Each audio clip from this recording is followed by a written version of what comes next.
เป็นหยังคนลาวตามชนบทถึงแบบว่าอยู่บ้านบ่ได้พี่น้องก็อันนี้ก็ต้องเข้าใจก่อนเนาะว่าคนตามชนบทพี่น้องแบบมันยังขาดหลายสิ่งหลายอย่างเนาะสำหรับคนลาวเองตามชนบทเนาะเฮาในมุมมองของเฮาว่ายังขาดหลายสิ่งหลายอย่างพี่น้องเพราะว่าอยู่บ้านนอกหนึ่งมาขาดบ่อนหาเงินพี่น้องสองมาขาดแหล่งอาหารนี่เป็นสิ่งสำคัญพี่น้องเฮาก็คนหนึ่งแหละสนใจแบบว่าการแบบว่าแหล่งอาหารหลายพี่น้องเฮาคิดว่าถ้าเฮามีแหล่งอาหารเองนี่มันสิให้ชีวิตเฮาดีขึ้นหลายพี่น้องเนาะสบายดีพ่อแม่พี่น้องสวัสดีพ่อแม่พี่น้องทางฝั่งไทยนำครับผมวันนี้เฮาก็อยู่นี่เลยพี่น้องอยู่ในคลองได้ยินเสียงนกบ่อันนี้คือเสียงนกเนาะเฮาก็คนหนึ่งแหละเฮามักแบบบรรยากาศแบบธรรมชาติเนาะสังเกตเบิ่งคลิปเฮาก็สิมักอยู่แบบว่าในคลองในหยังว่าซี่นะพี่น้องมานั่งแล้วมันได้ยินเสียงนกนี่เฮาก็สิมาเว้าเรื่องเป็นหยังคนลาวตามชนบทถึงแบบว่าอยู่บ้านบ่ได้พี่น้องตามชนบทพี่น้องแบบมันยังขาดหลายสิ่งหลายอย่างเนาะสำหรับคนลาวเองเพราะว่าอยู่บ้านนอกหนึ่งมาขาดบ่อนหาเงินพี่น้องสองมาขาดแหล่งอาหารนี่เป็นสิ่งสำคัญพี่น้องเฮาก็คนหนึ่งแหละสนใจแบบว่าการแบบว่าแหล่งอาหารหลายพี่น้องเฮาคิดว่าถ้าเฮามีแหล่งอาหารเองนี่มันสิให้ชีวิตเฮาดีขึ้นหลายพี่อย่างเช่นแบบว่าทำแบบว่าเกษตรพอเพียงหรือว่าโคกน้องนาหยังบ่ซี้นะแต่ว่าการที่เฮาจะเฮ็ดแบบนั้นเฮาต้องมีเงินทุนก่อนเนาะสาเหตุที่เฮาแบบว่าเขามาหาเงินอยู่ไทยก็เพราะแบบนี้แหละพี่น้องเฮาอยากมีเงินทุนสักก้อนหนึ่งแล้วกับเมื่อใช้ชีวิตอยู่บ้านหรือว่าปลายชีวิตที่เฮาแบบว่าเฒ่าแก่ไปอายุเฮาหลายขึ้นเนาะแบบว่าอายุเฮาหลายขึ้นแน่นอนแหละมันก็บ่มีคนจ้างเฮาดอกพี่น้องเฮาก็ต้องปลายชีวิตเฮาก็ต้องกลับเมื่อใช้ชีวิตอยู่บ้านเนาะเฮาแนะนำว่าสำหรับคนลาวที่แบบมีเงินเก็บหลายเนาะมาหาเงินอยู่ไทยแบบซี้นะแนะนำว่าซื้อที่ไว้พี่น้องสำหรับแบบว่าที่ใดบ่อนแบบมันงามๆบ่อนใดที่มันแบบทำเลดีๆแบบว่าน้ำดีดินดีแบบซี้ซื้อไว้โลดพี่น้องสำหรับคนที่มีเงินหลายเนาะซื้อที่ไว้นี่มันบ่ลุกพี่น้องมันได้กำไรตลอดเนาะแล้วก็มันสามารถเฮ็ดได้หลายสิ่งหลายอย่างพี่น้องคือคนลาวเฮาเองเฮาก็ต้องแบบคิดใหม่เฮ็ดใหม่พี่น้องเพื่อแบบจะอยู่รอดในโลกปัจจุบันนี้เนาะโลกปัจจุบันนี้มันอยู่ค่อนข้างที่จะยากเด้พี่น้องโดยเฉพาะคนบ้านนอกเนาะคือคนบ้านนอกเฮานี่ตามชนบทนี่เวลาหน้าแล้งมันแล้งพี่น้องแล้งจนสิแบบว่าบ่อยากอยู่เนาะแบบมันหดหู่นะดีในแต่ช่วงหน้าฝนเนาะสังเกตบ่ว่าช่วงหน้าฝนนี่คนบ้านนอกเฮานี่สิบ่ค่อยซื้อของอยู่ของกินปานใดพี่น้องส่วนหลายก็สิหากินตามแบบธรรมชาติแบบหาอยู่หากินแบบตามธรรมชาติได้จังซี่นะแต่พอหน้าแล้งปุ๊บมันก็แบบว่ามีค่าใช้จ่ายแหละพี่น้องซื้อนั่นซื้อนี่แหละเนาะแบบว่ามันหน้าแล้งมันก็หากินค่อนข้างที่จะยากเนาะเฮาก็เลยคิดว่าคนบ้านนอกเฮานี่ยังขาดแบบหลายอย่างพี่น้องคืออย่างเฮาเว้าก็แหล่งอาหารนี่เป็นสิ่งสำคัญเนาะแล้วก็การที่เฮามีแหล่งอาหารเองนี่เลี้ยงเป็ดเลี้ยงไก่หรือว่าอิหยังก็แล้วแต่นี่มันสิให้ชีวิตเฮานี่มั่นคงขึ้น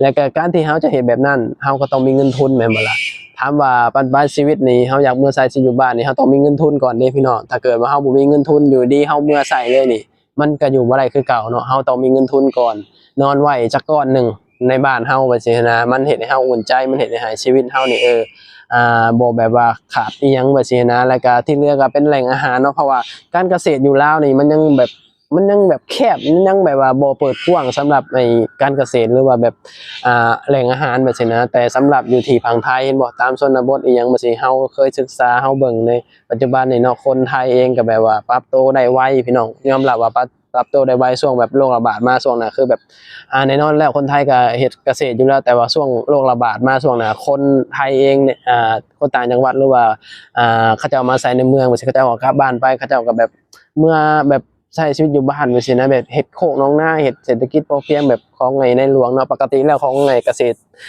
พอเพียงของในหลวงนี่ก็ค่อนข้างที่จะแบบว่าตอบโจทย์หลายสิ่งหลายอย่างพี่น้องเฮาก็คนหนึ่งเฮาแบบว่าสนใจหลายพี่น้องเกี่ยวกับการเกษตรเนาะเฮาก็เชื่อว่าการเกษตรหรือว่าแหล่งอาหารนี่สิเฮ็ดให้เฮาแบบว่าชีวิตปลายชีวิตนี่เฮาแบบสิดีขึ้นเนาะเฮาก็พยายามแบบศึกษาแล้วก็พยายามหาเงินเก็บเงินแบบว่าเพื่อที่จะแบบว่าเมื่อลงทุนหรือว่าเมื่อเฮ็ดปลายชีวิตแบบซี้นะแน่นอนแหละวันหนึ่งเฮาก็ต้องได้กลับมาอยู่บ้านเฮาพี่น้องเฮาก็เลยมีความคิดว่าอยากเมื่อเฮ็ดสิ่งนี้แหละพี่น้องเลี้ยงเป็ดเลี้ยงไก่เฮ็ดนั่นเฮ็ดนี่แบบเฮ็ดหยังก็ได้ขอแต่แบบว่าเฮามีอยู่มีกินเนาะคนตามบ้านนอกพี่น้องมันเป็นไปบ่ได้ดอกที่จะแบบว่าเฮ็ดแบบว่าธุรกิจแบบว่า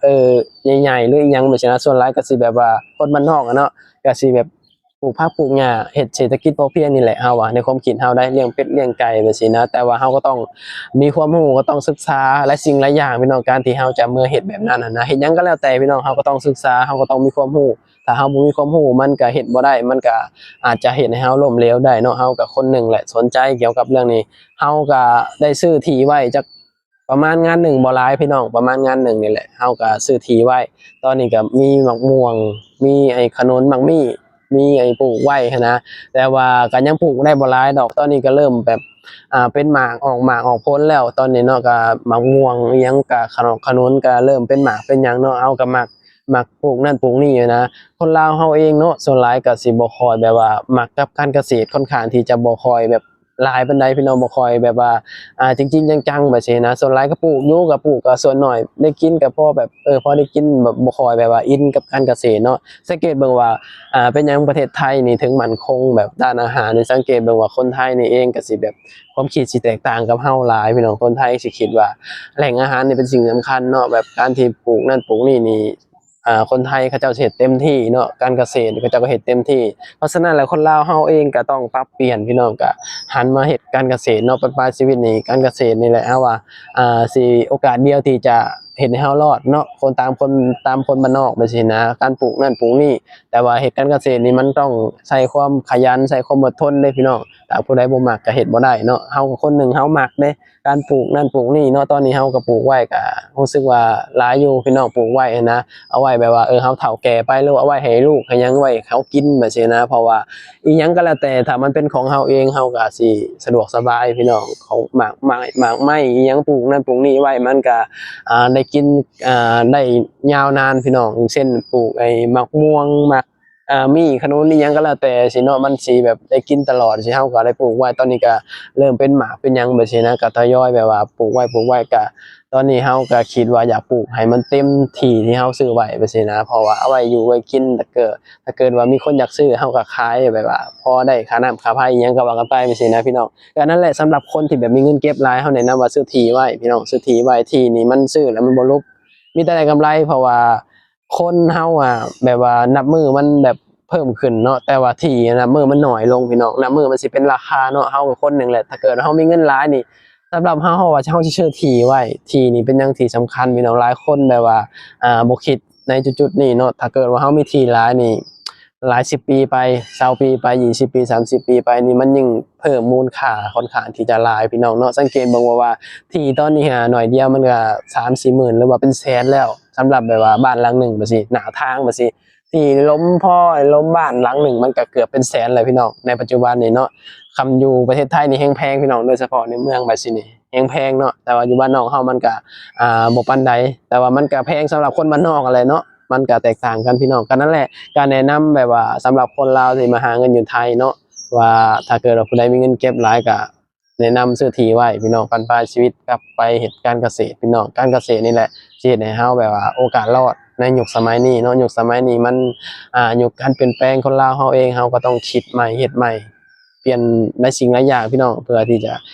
ให้อยู่รอดในแบบว่าโลกปัจจุบันนี่เนาะคลิปนี้ก็บ่หยังหลายเนาะเฮาก็สิมาเว้าเพียงเท่านี้เนาะแล้วก็มาตอบแบบว่าคำถามสำหรับพี่น้องคนไทยเนาะที่แบบว่าเป็นหยังคนลาวถึงแบบอยู่บ้านบ่ได้อิหยังแบบซี้นะก็คือหยังเฮาเว้าก็ขาดหลายสิ่งหลายอย่างขาดความรู้ขาดนั่นขาดนี่หลายอย่างพี่น้องเนาะ นั่นแหละคลิปนี้ก็บ่หยังหลายขอบคุณพี่น้องหลายเนาะที่แบบว่าเสียสละเวลาเข้ามาเบิ่งมาชมฝากพี่น้องเข้ามาให้กำลังใจแล้วก็ติดตามเด้อไว้พบกันคลิปหน้าสบายดีสวัสดีครับผม